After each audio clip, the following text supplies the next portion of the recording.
Come meet everybody. Name here the group or organization you represent, in this case. Lesbians and gay support the minors. Quite absolutely. Now, I'm hoping you can clear something up for me about lesbians. Not now, Gwen. It's something I was told in the covered market. Now, Get settled in first, shall we? The story is really extraordinary. It's something that I'd never heard before and was just delighted at the thought of it being put out there as a mainstream film. The script was extraordinary. Matthew Worcester was directing it.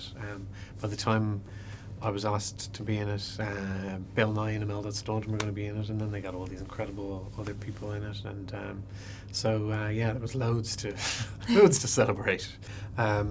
Yeah, it's feel-good film in the sense that you feel fantastic afterwards, but there's definitely a sort of a grit to it. It's set during the 80s at a not very proud-making time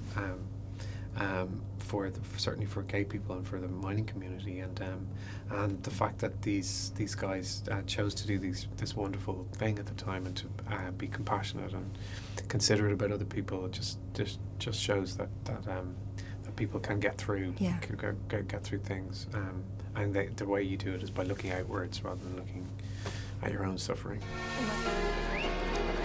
Mining communities are being bullied just like we are. Without that pit, these villages are nothing. They're finished. A gaggle of gays and lesbians has come out in favour of the miners' strike. We've been backed up by perverts. Every day they're out collecting for us. What they're really doing is pushing their own agenda. Shut her mouth, or I'm gonna do it. When you're in a battle against an enemy so much bigger, so much stronger than you, to find out you had a friend you never knew existed, well, that's the best feeling in the world. And of course, yourself and Dominic West play kind of the daddies of the group, aren't Yes, you? a little bit, yeah. How much fun was that to play off him? Because it was great. It was great. It's great. Dominic and I had worked together a little bit on The Hour, BBC drama, and but it was great. And our characters were very well matched in the films. Dominic's character was quite flamboyant, and I play quite a low-key character in a way. And, yeah, the chemistry was really good, and it was one of the great pleasures of it, was to work with Dom. Yeah. And of course, one of the infamous moments of the film is Dominic's amazing dance routine. Smooth dancing, yes. And your character has the most incredible deadpan expression when that's happening. Yeah. Did you know he could dance? Was that fun to watch? It was. I didn't actually see him doing the actual scene, but I saw him rehearsing it. And I knew that it was going to be a special moment. It's a great track as well that he's singing along to, Shame, Shame, Shame, which is actually a song that I had never heard before, but it's a really brilliant disco number. Hopefully it'll have a bit of a revival itself, that song. But yeah, he's something else in it, yeah. Well, as an actor, is there ever a part of you that thinks, I wish I was out there doing the dancing as well?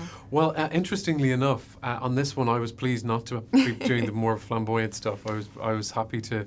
I've done a lot of flamboyant sort of characters in recent times, and so actually one of the chief pleasures of this project was to play somebody, and there are a lot of people who are like that, who are a little bit more muted and a little bit more reserved, but no less passionate, you know. We raised this money because we want to help you. Everything will be all right once they start to mix. What the hell do you think you're doing? I'm just talking to Kev about something. Get out there and find a gay or a lesbian right now. I don't want the wrong impression. Right, because you're so bloody irresistible. What I was told about lesbians can't be true, can it? You're all vegetarians. Mentions the more flamboyant character that you play, and you can't kind of say that without thinking of Moriarty. Yes.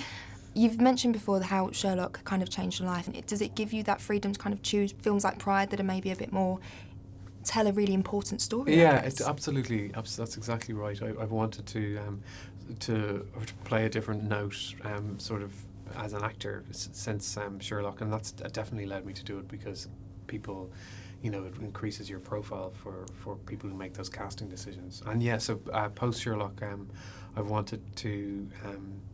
You know, just do projects that are maybe a little smaller, a little bit more gentle, and although some of them have been less gentle, but to do lots of different things. I think that's what success, whatever success is, gives you is choice. Is choice to a little bit more choice anyway to do what you want to do.